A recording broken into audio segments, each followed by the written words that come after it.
So, hey, thanks a lot for giving us a little bit of time. Thanks to Group 1 who switched with us. We have somebody that's joining from Clarksville, Tennessee, who actually was a key element in this whole project.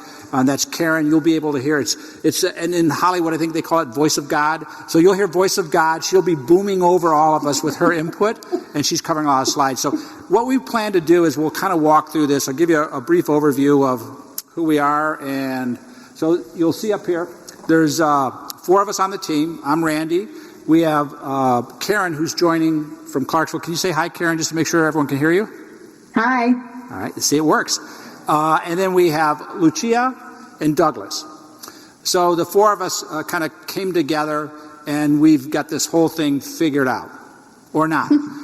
So you'll see our backgrounds, but what's interesting is that it kind of came together with a lot of passion and different perspectives on this from the standpoint of what is the real value, what should it look like, and things like that. So we'll attempt to walk through that. But that's the committee, and Karen is on the microphone. So to kind of lay it out, to give you the overview of what we intend to do in the next 20, 30 minutes, whatever it might be, is real simple, is who we are. So check that off. You know who else is involved in the project. But then secondly, we kind of move to the what. So we want to define what, the peer-to-peer observation, peer-to-peer development, peer-to-peer learning, mentoring experience is really about. And it's not just a play with words. We had a real strong desire and opinion to kind of move this into a different vein other than a pure peer-to-peer observation, because that in itself connotates sort of a judgment. And this is not about judgment. This is not about evaluation of somebody's abilities. It's actually about personal development and how do we grow and provide actually better service, better learning to the students. So we just defined what it is. We also defined what it's not, and that's going to be a key element we'll talk through. We actually engaged all the adjunct community, and we solicited your feedback. There was a survey that went out. Lucia will go over that in much greater detail. And then from the other part is what's this all about? We know what it is we're going to work on. We know who's working on it, but why do we want to do this? So we did sort of like a little straw man. Douglas created the mission and the vision statement. So, what is it we want to accomplish? Where do we want to take this? When it's all done, what does good look like, and how do we make it live at Point Loma? So that was the strategy. We think it's really important to make sure that we keep this within the lane of personal development and growing and providing better instructions to the students to make sure we establish the rules of engagement. So one of the things as we go through, a ton of research, but all of it you'll find in every major university is a very defined process. So we tried to build that out as a part of it. What's the rules of engagements? How do we go about this? And then secondly, we ended up with, we think we're onto something from the standpoint of what Point Loma, the College of Extended Learning, is doing. We think this has legs. This can walk. This can grow, and should be a part of all of Point Loma University, not just the CEL. So, we are a little bit arrogant. And we hope to kind of plant the seed, and maybe this will grow and become a much bigger part of the total university, because it's needed, because people want it, and because it's a big value not only for your own development, but from the standpoint of what are we delivering to the students. So that's sort of the agenda that we're going to walk through tonight. We'll kind of go through it pretty quick, but the idea is to kind of serve up a holistic sort of, as Nick mentioned, we're launching an initiative. There's a lot more work that needs to go into this. We want to kind of sort of, pick at it a little bit, get you thinking about it, and then develop as we go on. So that's the overview. Okay, so next, Karen will kind of walk through what is it. So I'll follow your lead, Karen. So one of the first things we wanted to look at is developing new instructors and talent. We have senior teachers. We have people with a lot of experience. So how do we partner with new instructors and help them become better instructors? The second one was we were looking at how do we learn from each other? How do we exchange instructional strategies? Because we wanted to be able to just talk. So I teach online. So I might say, hey, Randy, can you come look at my class that I'm teaching right now and look at week 2? I struggled with something in there. Can you give me input on it? So it's helping each other. It's exchanging strategies. He might do something different. And it's communicating with others and building those professional relationships. These are 3 people whom I've never met before. And now we know each other, and we've had several conversations. And go ahead and keep going, Randy, through there. And I no longer feel like I live in Tennessee and they live in California and I don't have a clue who they are. So we've reduced some of that isolation. We've started building community with the three of us. So what it is instructors coming together and helping each other learn. What it isn't is writing critiques of each other. It's the mouse is going crazy. All right, go ahead. Sorry. It's not writing critiques of each other. It's not tied to faculty reviews. It's not judging everyone's instruction. It's just simply let's help each other become better instructors for the good of the students.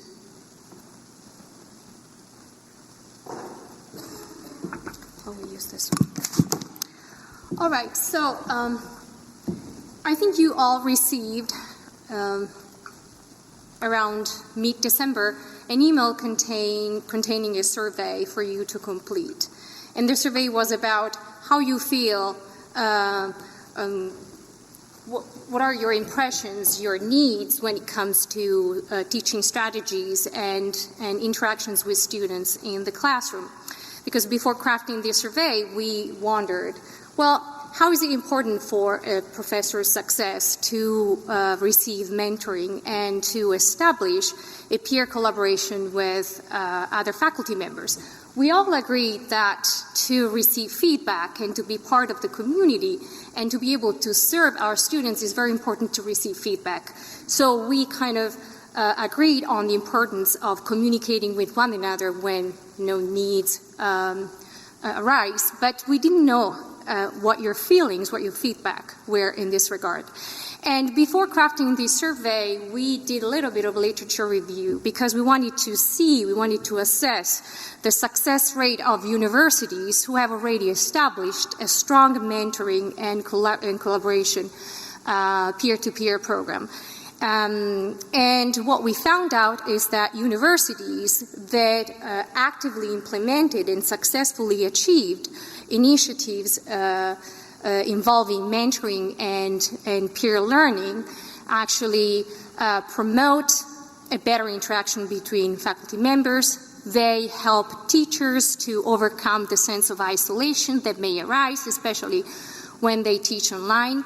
It helps them promote creative instructional strategies and skills that can be implemented in the classroom, and it especially helped them refine their pedagogical style. So we said, well, actually, we need feedback from faculty members working for the College of Extended Learning because we want to hear from them what they think about peer mentoring and peer collaboration between faculty members. So we know that there are at least 80 active faculty members, but only 35% of them responded to our survey. No pressure, that was just, a way for us to get a feel, an impression from you, so we really appreciate who responded to our survey. So one of the questions, I don't want to go over the questions because it will take up too much time, but the impression we got is that there is a need for a peer mentoring program and there is a need for a peer learning program. Now, peer mentoring involves a relationship between a more seasoned faculty and a new hire, while peer collaboration, peer learning is used to address the relationship between two seasoned faculty. So this is the verbiage that we used. One of the questions was, given the purpose of a mentoring initiative is developmental and not judgmental, what aspects should be addressed in a conversation between a new hire and a more seasoned faculty? Well, we had several options to choose from, but the majority of you determined that all these things should be present in an initiative involving a mentoring collaboration between seasoned faculty and a new hire. One of these is, which instructional activities meet best the objectives of the class presentation? Questioning techniques engage learners best and promote critical thinking and effective interactions. how to integrate the material discussed in class with feedback, comments, and written assignments, how to bridge the material presented in courses that students have previously taken or will take within the program, and how to deal with students' questions. Moving forward, another questions that we asked and we found really interesting in terms of the feedback response that we received was this: in what areas would you like to receive feedback and support from your colleagues? And the majority of those who responded to our survey said that identification of strength and developmental needs of students is certainly an area where they would like to receive feedback. But other people identified other needs: modified classroom teaching based on students' requests or comments, and grading, timely feedback, and effective use of the Canvas features to promote students' engagement outside of the classroom. And we found this to be extremely important because there are needs to be met, and in identifying which needs need to be met is important for us to be successful in the way we reach students. Of course, these, like Randy pointed out, is an initiative and is in a developmental stage. So all the questions that you have in this regard, especially in regard to the survey that you completed, that you received, you are more than welcome to ask us questions at the end of this presentation. Okay, when we looked at the vision, and we said, how does the CEL aspires to become a global leader in delivering excellent in adult education? That was very key. How do we become that premier Christian university that could do that? We have a lot of competition around the world. So that was our vision. And this is a living document. We can always modify this. It's based on a collaborative of information coming from everyone. Okay? That's very important. So that was the vision that we were aspiring to look for. Okay? The mission, the primary mission was is to build a strong relationship among its faculty. Point Loma Nazarene University faculty and so forth. And what do you mean by the faculty? We, the faculty, adjunct professors and so forth. Which leads to a more constructive learning environment for its adult learners. Now, I was teaching at a previous university, and I can tell you, I can call them kids because they're just coming out of high school. And that was a totally different environment what you have with adult learners here. And what we have with adult learners, we have military, former military, active duty military, veterans and so forth, people working in an environment that wants to come back and get a college education for a change. We have a dynamic threshold of those type of people coming into the university. And I'm going to be honest with you, I don't call them students. I call them executives. Because when you come into my classroom, all right, I want you to be thinking like an executive when you go back out into the work environment. We've got to make sure they understand what's the difference between a student thought and executive thought. And that's very key and so forth. How are we going to do this? We talk about hope. Hope is about seeing something for the future, right? Hope and believe that something's going to happen.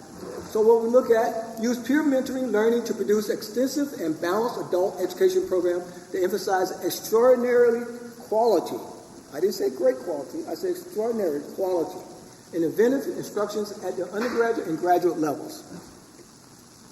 Also deliver peer mentoring learning that engenders creative learning opportunities through an array of scholarly research, real-world activities that will lead to a constructive foundation for resolving global short and long-term societal demands. Anybody got any questions about that one? That's very key. And bestow leadership in the development of collaborative professional relationships with other faculty members external to CEL. How many of you reach out to other universities, other departments at Point Loma Nazarene University to get support or get ideas? That's a collaborative environment. That's where we want to be at, okay? And another thing that we didn't put here, and I'm hoping that Nick will think about it in the future, is to really go out and hire a professional coach. Because I can tell you right now, some of us will sit in this room right now and we're intimidated by each other. You come into my classroom, are you judging my class material? Are you judging how I deliver my material to my students? Instead, go out and hire yourself who's unbiased, and look at that. Let that coach come into your classroom and say, how are you delivering your material to your executives in your classroom? And let them give you some true feedback. And take a couple coaching sessions there. And that, I guarantee you, will help you. I know, I did it. It would definitely help you and so forth. And I think that was our mission and so forth. And provide leadership and improvement of pedagogical strategies and learning of education outcomes through research and technology. Of course, I'm teaching in the CIT under my good buddy Mike over here and Judy and so forth. We've got a few more. And I enjoy that. I was CIO in the organization for years with the federal government. And so, but also taught in the organizational development training and HR with San Diego State University. So I got a diverse background in this IT stuff and understand the humanistic side of people and so forth. So that's great. And that was pretty much our mission. So you've kind of got an idea. We've got a big survey. It was actually a very decent response rate given the fact we shot it out in a hurry to get everyone's results back so we could have some real substance to talk about. We have our opinions, we have your opinions, but on the bottom of all these survey questions, we reference their citations for exactly there's some literature that speaks to this topic exactly. So we're going to make that all available so you can kind of go through it line by line and question that. At the end of this presentation, we also want to try to open it up for some more dialogue. So we've gone through all that. Now we look into, from the standpoint of really what is, how do we roll this out? Because there's a couple of different components or elements. There's the new hire, and then there's the seasoned veteran, the professional that's been doing it for quite a while. So Karen will kind of walk us through this. So we looked at two levels, as we've already mentioned a little bit, new instructors, seasoned instructors. We would propose it be required for new instructors, optional for seasoned instructors. And you notice that we also you complete so many professional development hours, we were proposing that there be a stipend in there for the seasoned instructors.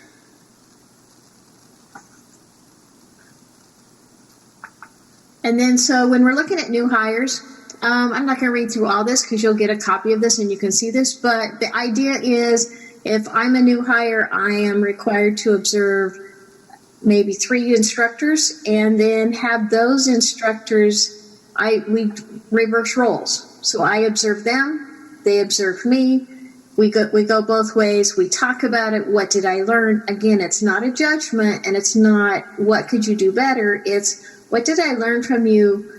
What can I learn to do better? Not telling each other, not being critical of each other. Just it's being friends and it's being colleagues and helping each other.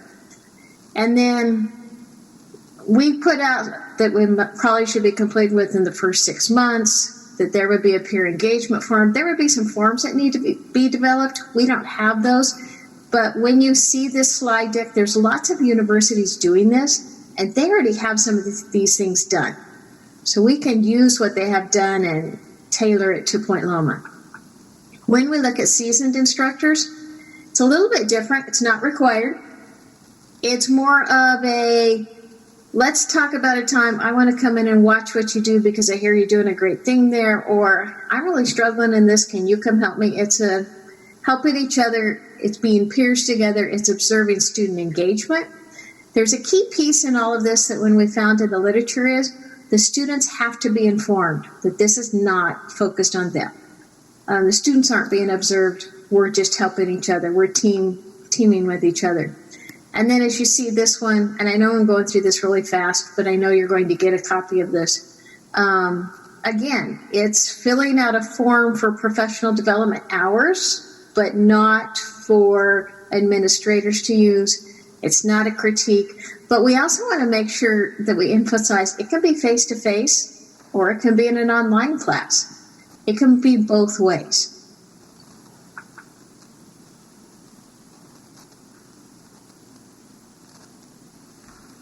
Okay, so sorry, I'm a little bit slow on the slides.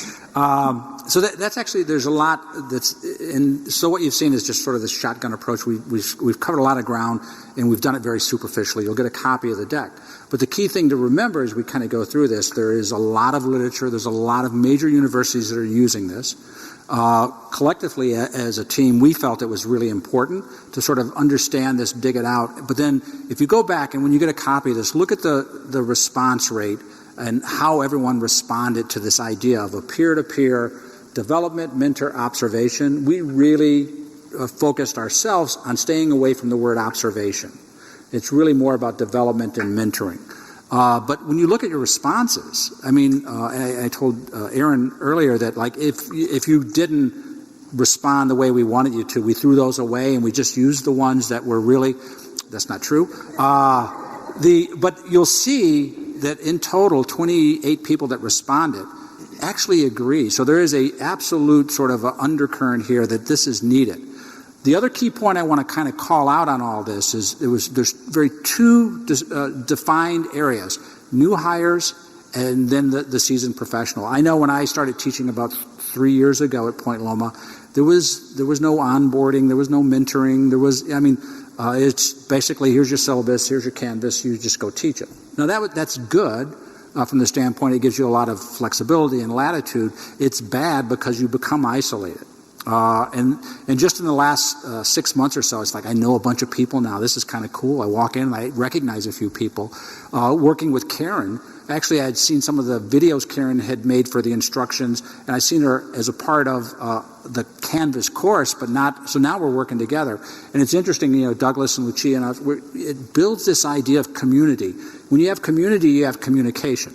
And from that standpoint, I think that's going to be, it's going to result in a much better scenario for Point Loma. So we've teed it up. We'll send you copies of it. The independent data, the second party sort of research indicates that this is good. Your responses to the survey indicates that this is something good.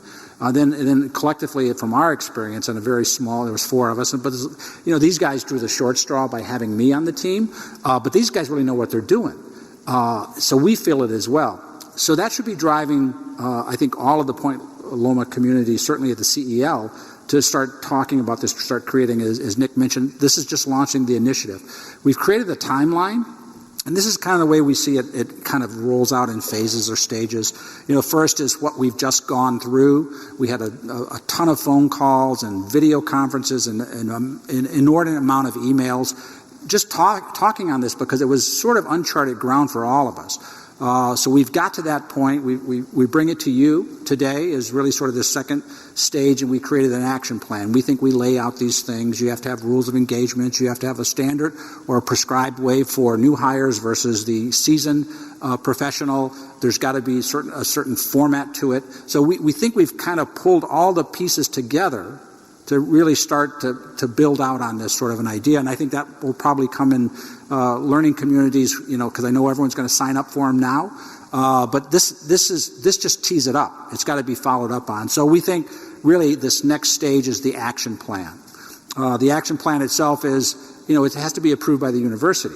So it needs to be scaled out. The forms, we looked at a lot of websites, and there's a lot of templates out there by a lot of universities on how to do this. One thing is clear, that it has to be very, very defined, or it could just spin out of control. So we think that's the next phase, is build out the action plan, and then bring it to the point of a proposal to get the university to approve it.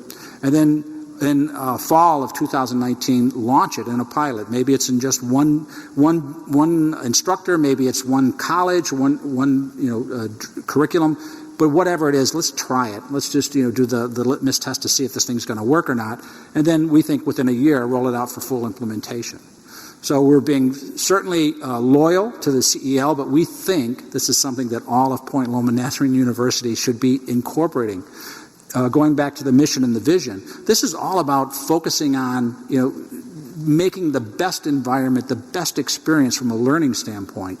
One of the key points, just to echo a little bit on, is that to let the students know, how cool would it be if the students actually see us working on improving our own skills, developing ourselves, and it's not about necessarily pushing more policy and procedure or one more assignment in Canvas. Is about our own development. I think communicating to the students is an awesome thing for us to do as professionals. It shows we're serious about it. So this is the timeline. This is kind of where it's at.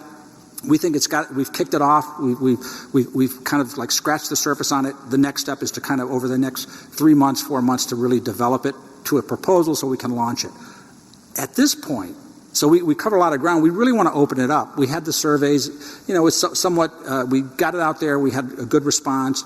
It seems like everybody agrees to it, but we know there's a whole lot more that's involved, more questions potentially in this room. So we want to kick it open for questions and discussion.